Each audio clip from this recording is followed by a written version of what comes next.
Welcome to the AgCulture Podcast, where we share insights about the future of agriculture. Each week, we dive into the stories, technologies, and ideas shaping a profitable and sustainable future for farms and rural communities alike. I'm Paul Windemuller, host of the AgCulture Podcast, and today I have a guest that's very well known throughout the U.S., and that is Dr. David Kohl. Dr. Kohl has had a long career in agriculture and was originally a professor of agricultural finance and small business management at Virginia Tech for 25 years. He's a two-time award winner of the American Agricultural Economics Association's Outstanding Teaching Award. He also received the Governor's Award for Distinguished Service of Virginia Agriculture, and Virginia Tech even named the Kohl Agribusiness Center in his honor. And he was inducted into the College Hall of Fame in 2017. And since leaving the classroom over 20 years ago, Dr. Kohl has not slowed down. He's traveled millions of miles, conducting more than 7,000 workshops and seminars, and publishing numerous articles, and he currently runs the AgriVisions LLC, which is his consulting firm. So a couple of things that Dr. Kohl and I are going to cover in today's episode is the split economy between crops and livestock, the great wealth transfer in agriculture that is soon upon us, and rethinking how capital works and new ideas around capital structuring in agriculture. So I think you're going to get a lot out of this episode from a very intelligent person that has been very influential in ag economics throughout many years, almost a 45, 50-year career in agricultural economics now. So please listen up to this episode with Dr. David Kohl.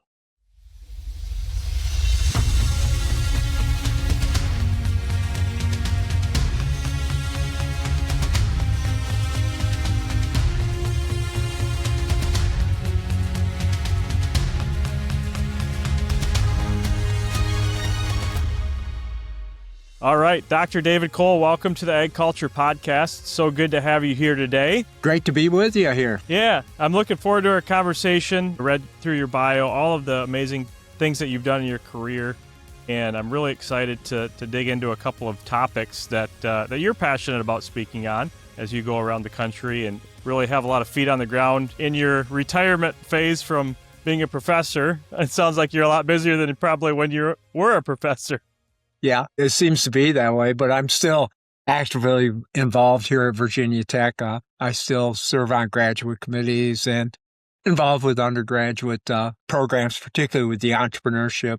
They have a center in my name, so I actually look at and examine some of those projects, and it's a lot of fun. Well, that's great to hear. And a couple of topics that you've been speaking on a lot lately, I just want to get right into and really dig up the wealth of knowledge that you have looking at the first topic, which is something that you call a tale of two stories in agriculture right now that we're seeing in the U.S. Do you want to give us a little bit of background on what you're seeing with what's going on economically with the cropping sectors of agriculture, and then what's going on with the livestock sectors? Sure.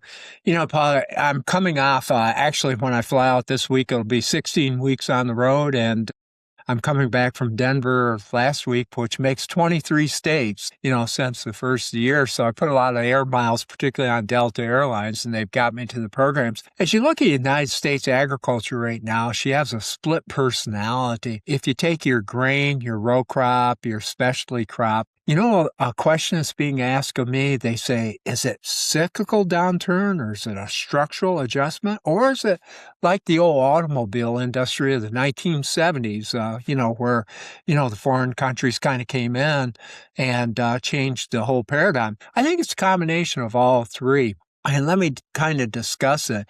If you really look at it, you take grain, row crop, specialty crop, we're seeing intense competition coming from the global south. And this is part of the BRIC nations, Brazil, Russia, India, China, and South Africa, and where China's made significant investment, $1.5 trillion in about 70 countries around the world. What's happened is it's really created that intense competition, particularly in that sector. I kind of come back with kind of a rule I've come up with. It's called the 2 and 10-year rule. 2 out of every 10 years, the markets line up, the weather lines up, and people in that part or that segment of the industry, they make tons of money if they're well prepared. And Oftentimes it's about hitting home runs. The other 5 of the 8 years, it's the people that have the good business IQ, EQ, and AQ, which I'll talk a little bit about later. Those folks will actually break even or make a slight profit or lose minimum amount of money 5 of the 8 years. And that's where the management really kind of comes in. And that's what I'm really noticing in that industry. And oftentimes people only hear the 2 and 10-year rule and they don't hear me out on the 5 and the 8. And that's one of the challenges moving forward.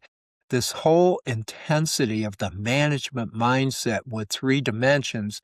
Again, let me summarize. It's the business IQ, financial IQ, the EQ, the emotional intelligence, but also the AQ, the ability to assess, adapt, and be held accountable. It's going to become very, very critical. The other element that's happening in that industry, of course, we have this inflation. You're feeling it in your businesses. Of course, we have the dairy creamery, and we have the farm businesses here as well.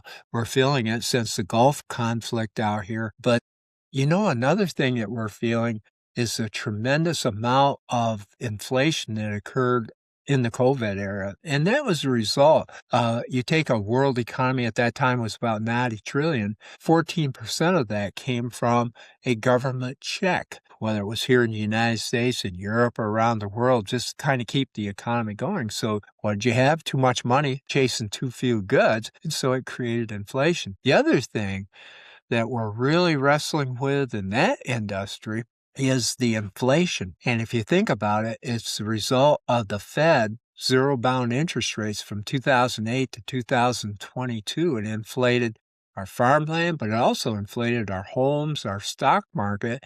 And so the dilemma, and we'll probably talk about this a little bit later, comes in transition management, where the existing family member has to buy out the other family members with inflated assets, minimum margins. That's really creating some issues in transition management.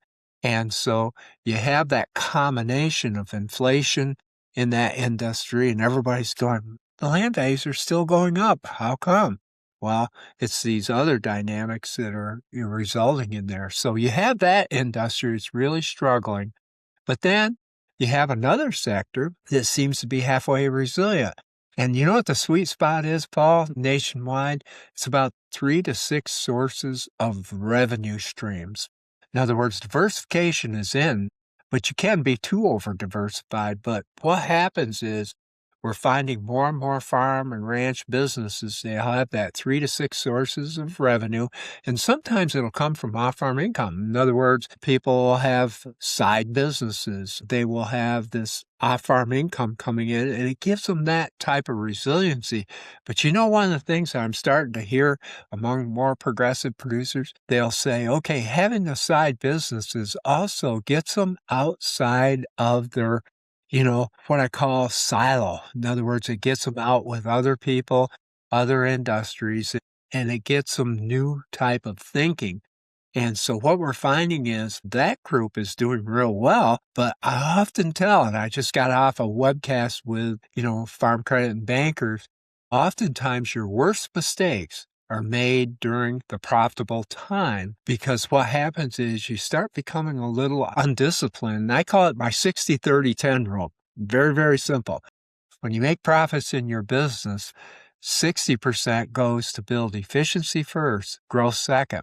Get better before you get bigger. Better is better before bigger is better. 30%, you got to have a deliberate working capital strategy. This environment we're in, extreme volatility, working capital, is very, very critical for being able to get through this, volatility type of cycles. And here's one of the traps you'll get into.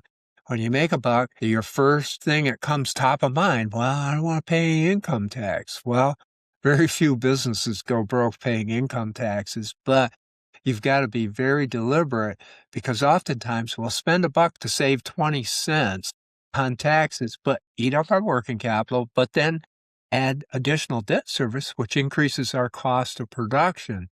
And then what's the 10%? It's that discretionary spending. It's one of those things. I was up in Billings livestock deal last fall. Goodness gracious, of course, beef industry is doing real well right now. I went out and did a parking lot inspection. One of the things is I love doing parking lot inspections with producer groups. Now everybody will drive their old pickups. Goodness gracious, take you 5 acres to turn some of those pickup and trailers around. And so sometimes the 10% becomes the 60% during good times. And so you got to be very, very deliberate. So I really find that people that have a profit strategy during the good times, and it's not only a strategy, but it's those habits, is very, very critical to get you through the down, cycles, and it builds that resiliency. So that is kind of what I'm seeing, that split personality going on out there in United States agriculture right now. And it's happening in the general economy. Stock market's going up, yet one of the things is a number of people are struggling in the U.S. economy. And then, Paul, I've just got to give you, what I'm seeing out here, this Gulf conflict. And I've got some numbers I think are really critical for your webcast here. When gasoline hits $4 on average nationwide, diesel fuel hits $5. And when WTI oil, that's West Texas Intermediate, hits 100, but it's sustains for 15 weeks or about 4 months, then that usually will throw us into recession. Every recession that we've had since 1969, with the exception of the Great Recession, it was real estate based, and then the recession around the turn of the century. Lead indicator has been oil. And one of the things is 8 out of every $10 we spend in a farm and a ranch is somehow connected to oil. But in the general economy, it's 60%. So we've really got to watch what's going on in the Middle East here as it looks at the tail of these two economies. And what I'm really concerned about is not the immediate, we're feeling it, in fertilizer, diesel fuel, but what's going to be the tail risk that might be out there in the fall or going over into 2027. That may change some of the dynamics that we have, in the tail of those two economies. Yeah, no, that's a lot of great insight there. One question going back to your 60-30-10 rule, as maybe grain producers out there in the middle part of the country are saying, hey, we need to really look at diversifying more income streams, right? So you deal a lot with the bankers. How receptive are they if you're a corn and soybean grower that comes in and says, I'm looking at adding a livestock enterprise to diversify our income to help with offsetting fertilizer expenses and creating our own internal market for our crop? How big of an appetite do they have for that? And where would it fit in that 60-30-10 rule that you had? Yeah, it's funny you brought that up because about 3 years ago, I was doing seminars for Farm Credit Illinois. And guess what the theme of the seminar was? Diversification. Of course, Illinois, is a big corn, bean state. And they were actually ahead of the curve. And I've been back out and working with them. And I said, you guys had some vision in here. And some of their farms actually did diversify. And one of the things that you got to look at, and I know the bankers and the lenders look at and examine, when you diversify, make sure it doesn't take away too much from your core business that, has historically generated earnings. And one of the things is you have to go through and say, okay, do we have the facility? Do we have the management expertise? Do we have the sustained market out there? And so putting together a business plan to be able to market that to a lender is very, very critical. And by the way, I'm just going to tell you, I'm going to be blunt, more and more credit decisions are being made off a credit scoring system, a risk rating system, which I have nothing against because my doctoral dissertation at Cornell zillions of years ago was kind of in that area. But one of the things is oftentimes when you diversify or you do value added or some of those type of elements, it doesn't fit a neat box. And so what you've got to do, if you're a producer, you're a business person out there, what you've got to do is be able to market that change and how that change is going to kind of ripple through and what's going to be alternative A, B, C, and D, and what's your exit plan if it fails. And one of the things oftentimes on diversification, can you fail fast? So this is where And that 60% is often entwined with that diversification or that growth through diversification. But here's the critical element. If you're going to diversify, make sure you got a backup of working capital, because oftentimes, if you think it's going to cost you X amount of dollars, it's going to be X amount plus 25%. Second thing is the time to market. If you think it's going to take X amount of time, you might as well add 25% to it. And what that will do is eat in those working capital reserves. That was a long answer to a short question. And you've got to have a lender that's receptive to diversification. And what you got to be careful of is the lender where some other folks have failed. And then all of a sudden they said, oh, you can't do that. Well, we're in a dairy creamery, okay? And it was one of those things toward the turn of the century. Everybody was going into diversification, dairy creameries, et cetera, et cetera. We're one of the three remaining. And one of the things that oftentimes it's called the copycat league. It's kind of like the NFL or the Major League Baseball or the NBA. If somebody does something successful, everybody else thinks they can be successful. Well, folks, you have to be really careful with a lender out there that's seen failure, and then you come up with the idea, oh, you can't do that. Let's put it this way. Oftentimes, the difference is actually management and being able to follow some of the principles I talked about. Well, I think that brings up another point I was going to get to later on, but I think it'd be a good time to bring it in now. With the generational wealth transfer that we talked about, how does that intertwine with what we were just discussing? Is there opportunity for really good management that might not have had an opportunity for ownership in the past to come in and partner with somebody that's looking at trying to diversify their business, but maybe doesn't have the management skills to take on that new enterprise? One of the things we're finding is we got this intergenerational transfer, and it's really going to accelerate as we go toward the year 2032. And what's 2032?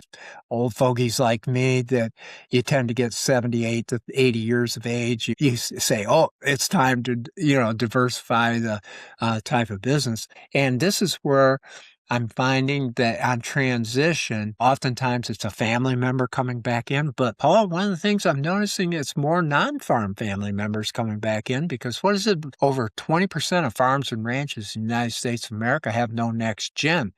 And this is part of that AQ. And one of the things that I'm finding is a smart transition plan. In other words, I get frustrated. Everybody thinks, oh, I'll go down and see a lawyer and draw up an estate plan and everything's going to be great. That's the easy part. The difficult part is the transition plan. And what I'm finding more progressive business people are doing, they're creating apprenticeships for that younger generation to be able to come in and explore maybe an enterprise or a value-added type of business or something different with the existing commodity business. And they allow them to do that. They develop their budgets. They have to go to a traditional lender. Do not go through the bank of mom and dad and grandpa and grandma. In other words, you've got to build your credibility out there, and you've got to be held accountable. That's that AQ. Assess, adapt, and be held accountable. And I'm seeing more and more of that occurring nationwide amongst the progressive producers. Paul, what I find is you take the older generations, what I call that vintage generations, institutional memory, and then you add the energy and the new ideas from the younger generation. That 1 and 1 equals 3. However, if you wait too long, you're reactive. And one of the things is the new person kind of comes back in, wants to do it. Well, we'll wait, kind of see. I find it to be very, very destructive. And I find transition management, it's kind of like a fork in the road, as Yogi Berra.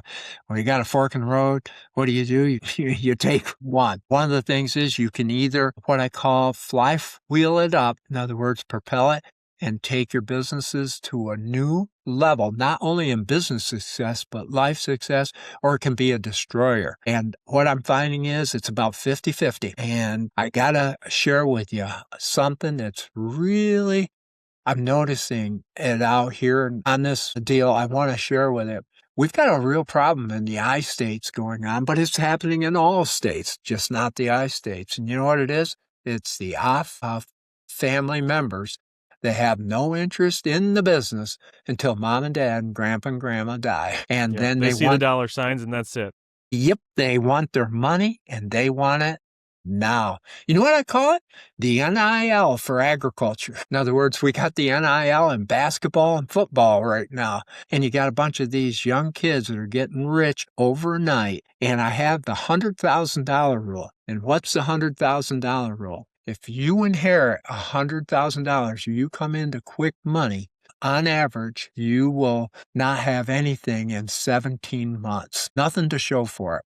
I'll give you a classic. I'm up in Jackson, Minnesota this winter doing a seminar, and one of the gentlemen that knew me, he was about 65, 68 years of age, and he has a farm business, and he said his mom, which would be the grandmom, was in the position to give 14 grandchildren $250,000 each. In other words, they just got the NIL for agriculture. And he says, unfortunately, 12 of the 14 have already gone through the money and have nothing to show for it. And boy, you cannot treat all family members equal. I know some of the people are going to listen to this, are going to get angry and throw things probably at the computer, et cetera, et cetera. I find that oftentimes we spoil kids and spoil some of the folks that are going to inherit it.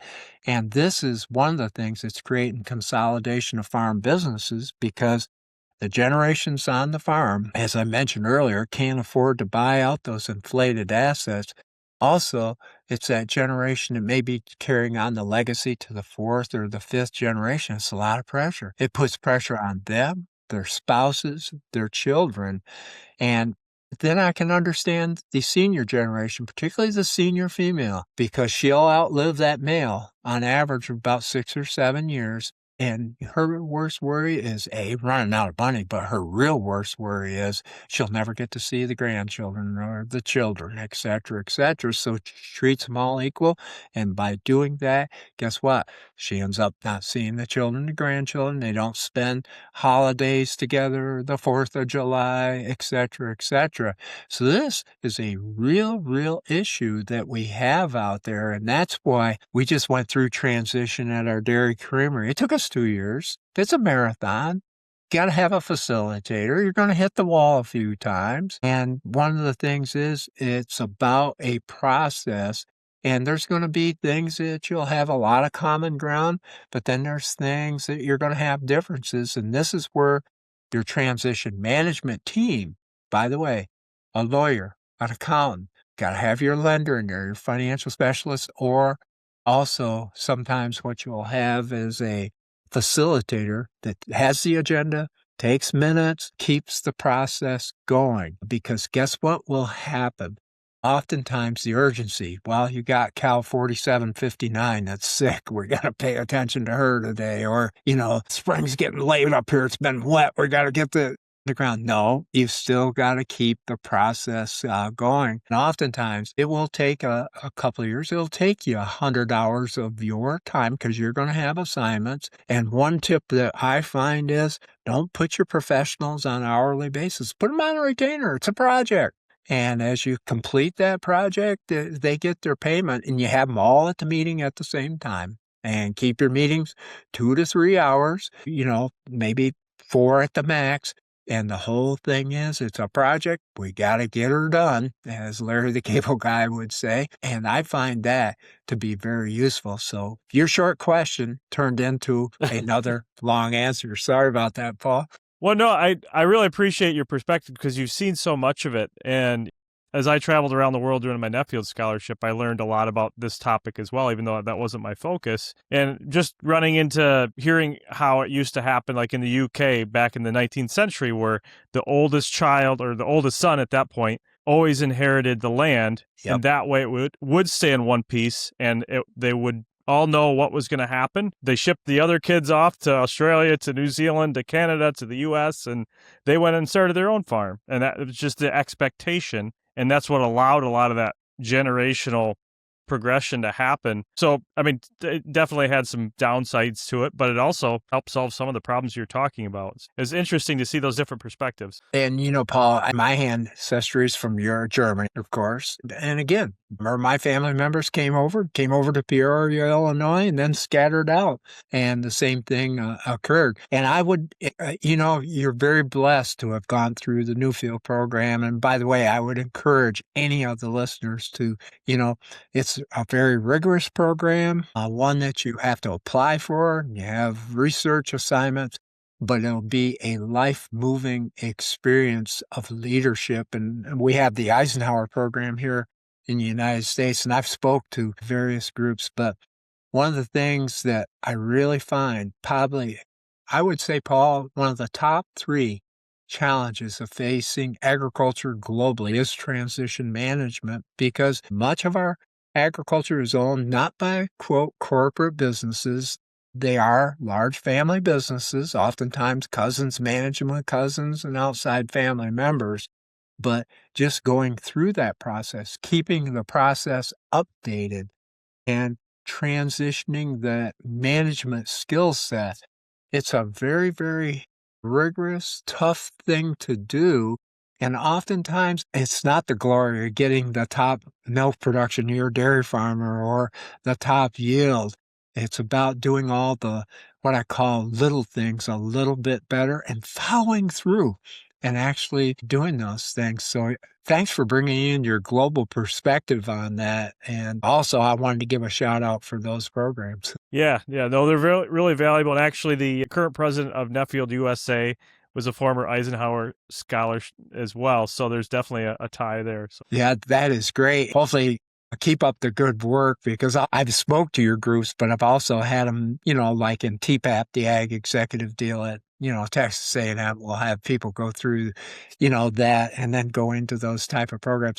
All these types of programs, it makes you think globally and also makes you realize the world revolves out. There's another world out there too. Yeah. There's a lot going on, and there's a lot of great ideas outside of our own backyard. Oh, that's the idea exchange. When I do seminars, Paul, to be very, very candid, I bring back as much as I give out. And, everybody thinks, I'm an outgoing person, extrovert and all this. Actually, I'm actually an introvert. And sometimes I like to just sit and listen. And everybody thinks I'm getting old. I'll sit down after I do my, seminar or whatever. But that's purpose. You know why? Because if you're set down, where I'm tall, I don't look like it here on the podcast, where I'm tall and big, sometimes I'm intimidating.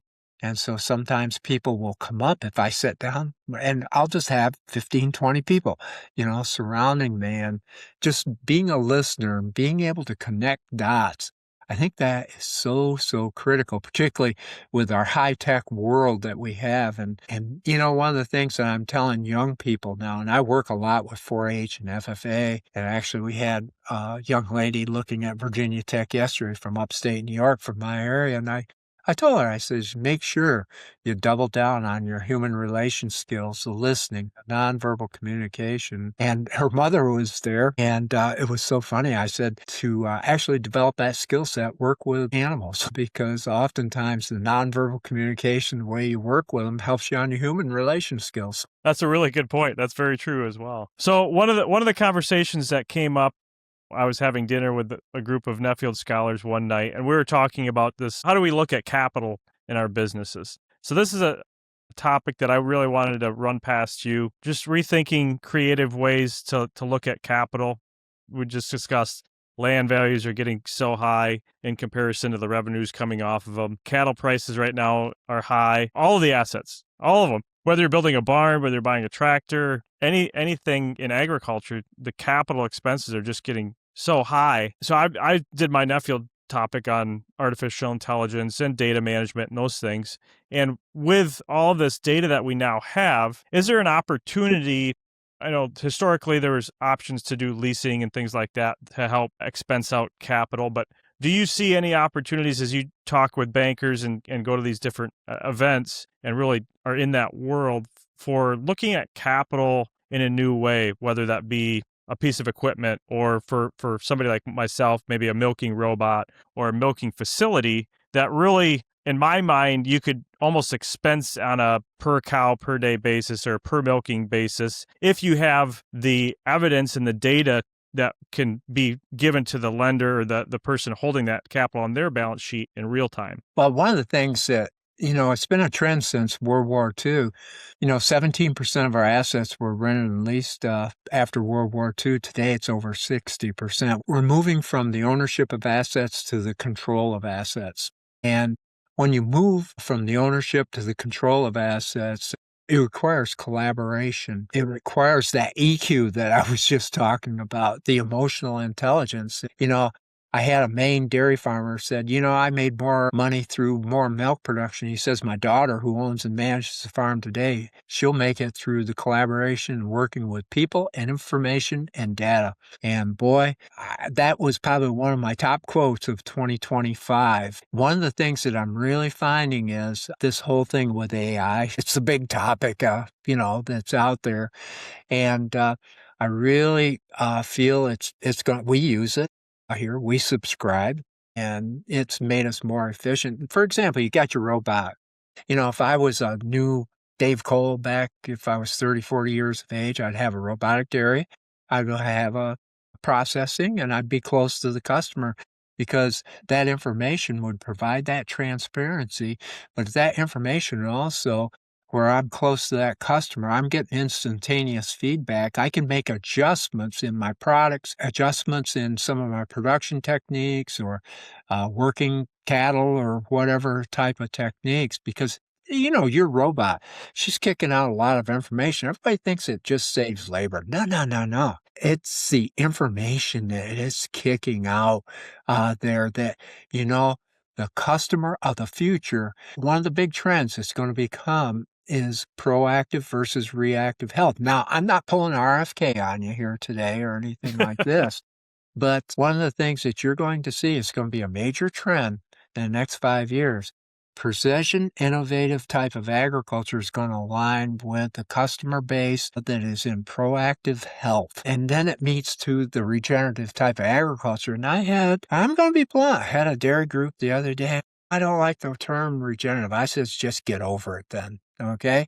Because if you got a healthy soil, you got healthy water, you're going to have a healthy plant, animal, human being in a healthy environment. But also being able to link that regenerative type of practices up with regenerative management. In other words, taking your management to the next level using innovation and technology is going to be really critical to being able to align up with this consumer marketplace that is definitely moving to proactive health. For example, look at the movement to protein. Look what it's done to the beef industry. And one of the things is carb to protein ratio right now, what is it, about 3 to 1 to 4 to 1? We got to get it to 1 to 1. And it was kind of funny. I was talking to the mother or the daughter that was here. We were taking her around the tour, and she says, even when I went to Dunkin' Donut, they had protein, on the deal. Well, as us baby boomers phase out, one of the things is you're going to watch us go from the pill popping generation to the proactive health generation. And this is where your AI, this is where some of your technology and your innovation, and it doesn't have to be through technology, it can be through the innovation, being able to adapt those practices and actually monitor those practices that's going to be real critical. I'll just give you an example on our creamery. We do weekly cash flows, one of the best management practices that we have. And one of the things that we're watching is our consumer trends. Is this Gulf War going to be impacting us? Do we have to make adjustments in our cost structure or, our pricing structure, et cetera, et cetera? See, this is the management that I get excited amongst people that are kind of out there. And that's that AQ, the ability to quickly assess, adapt, hold accountable, and then have alternatives if it doesn't work out. So that was a long answer. But again, robotic dairies, you see it with some of the precision agriculture that's occurring in the crop, industry out there, even on some of the small part-time farms. What have we done? We've done poultry compost for the last 8 years. So what's happening in the Middle East is not impacting us right now. But you know what we've seen? Improvement of soil, that regenerative soil health. And how do you notice it? You see more earthworms out there. So when we get the heavy rains, the water soaks in. On the extended dry period, our fields look green. Some of the others, they're looking kind of a little bit pale out there. So that was a long answer, a lot of stuff in there, and hopefully people can kind of hear that recording. And that's why I get kind of excited about the future of ag. And hey, in your world travels, global travels, you saw that in New Zealand, Australia, you saw that over in Europe, and you see it up in Canada. And that's what makes ag very exciting for an old guy like me. Yeah. So what you're foresee in the future really is a shift away from just, hey, we're just going to produce pounds, we're just going to produce bushels, and really what's the value that we're adding to a bushel, to a cow, to a gallon of milk? We're going to go from chasing yield to chasing margin. Do you hear that one? Chasing yield to chasing margin. The other critical thing from a capital standpoint is, guess what? You don't have the 5 C's that the banker wants: collateral, collateral, collateral, collateral, collateral in land. And so you know what you got to be? Very deliberate in building working capital. And, you know, historically, Paul, you've heard, well, cash and working capital, it is king. Well, I got straightened out up in Canada by a Royal Bank lady, RBC. She came up to me and she goes, Dr. Kohl, I want to challenge you on your term. Cash and working capital is king. I believe it is queen. I go, and actually she says, listen to me. She said, do you ever play chess? By the way, growing up in Lake Effect Snow in upstate New York, I used to play chess and checkers with my grandparents. We didn't have cell phones and all this. And you know what the most important player on that chessboard The is? queen.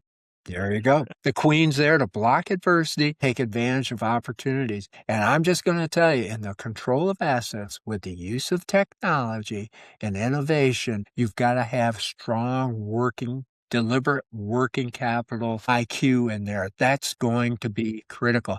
Hey, a few weeks, I'm going to Warren Buffett's deal again. And I go for a pre-conference there where we have capital from all over the world. We look at food and ag in the future. And one of the things Warren Buffett, his success has been what? Strong working capital. When he rethinks capital is critical. And that's why he's gone from $138 billion in cash up to $380 billion in cash. It's going to be interesting to see if the new team continues that. But old Buffett, Warren Buffett, he basically has been able to take advantage of opportunities because he had working capital. And that's going to be critical. With technology and innovation, with control assets, you've got to have deliberate working capital strategy. And some of our traditional lenders don't quite see that, but that is where I'm seeing some of the outside capital starting to come into agriculture that really gets that principle that our traditional lenders, they kind of see it, but they don't see it because, again, in which they've got some validity, they feel real comfy when they got the land equity. Right. That's great advice. So that was always my big thing when I started our dairy farm from scratch and really put a big focus on working capital, making sure our assets are also working for us. That asset turnover ratio, that was probably my key metric that I focused on as I was growing my business because I started with nothing. So I had to focus on producing cash flow, right? Well, and you know, I got the principal, and Dr. Mike Bulgy, who's down in Purdue, when I did seminars with him, he says, success in business, and he had a high-pitched voice, he says, it's about earns and turns. In other words, it's about you take margin and you have asset turnover, it's going to generate your profit. And in our creamery, we have used that principle over the 26 years is we focus on margin management and asset turnover. And in that asset turnover, another dimension, Paul, you got to look at, it's just not your capital, your machinery, your equipment, et cetera, et cetera. Sometimes it's the human capital that you've got. You've got to have a culture where everybody is productive. And that working culture is very, very important. So I think it's both capital and human capital that comes in to play as well. That's great insight. Great insight. So I really appreciate your time today, Dr. Kohl, and all of the work that you've done in the industry. It's been an amazing career that you've had and a lot of value that you've added to many farms and farm families around the country. So thank you for what you do. Well, and I want to give you a shout out again, and the New Field program, the Eisenhower program. Agriculture in the United States is in good hands. We're coming up on our 250th birthday of this country. I want to leave, just with a final message. America wasn't built by the big corporate structures. It was built by entrepreneurs, and the ultimate entrepreneurism is in agriculture. Things that I really appreciate you doing programs like this, but also the education to keep entrepreneurism, going out into the future. And you combine that with, proactive health and, some of the regenerative agriculture and having that three-dimensional mindset. There's a very, very positive future in agriculture. If you ever get down in the dumps, just go to an FFA function or a 4-H function. It'll renew your interest on out there. And I'm very blessed to be able to travel and being able to be engaged with them in the future. So thanks for having me on. Well, thanks for those words, and thank you for all you do. Thank you. Well, thanks once again for listening to another episode of the AgCulture Podcast and my interview with Dr. David Kohl. What a wealth of knowledge Dr. Kohl is for our industry. Every time I read anything that he's written or hear him speak, I really get a lot of great nuggets of wisdom from him. So it was really an honor to have him on the program this week for this episode. And as always, if you found value in this episode and you think there's somebody that you know that would as well, please forward this on to them. Ask them to subscribe to the podcast. I'd really appreciate that. We've got a great audience, and I'd like to continue to see that expand so we can continue to spread the great stories and wisdom that others share on this podcast. And along with that, please feel free to reach out to me. You can check out our website, or you can find me on LinkedIn, send me a message. I love hearing feedback on the podcast and who your favorite guest is, and maybe other topics and ideas that you have for a future episode as well. So with that, we will see you next week for another exciting episode of the AgCulture Podcast. Thanks for listening.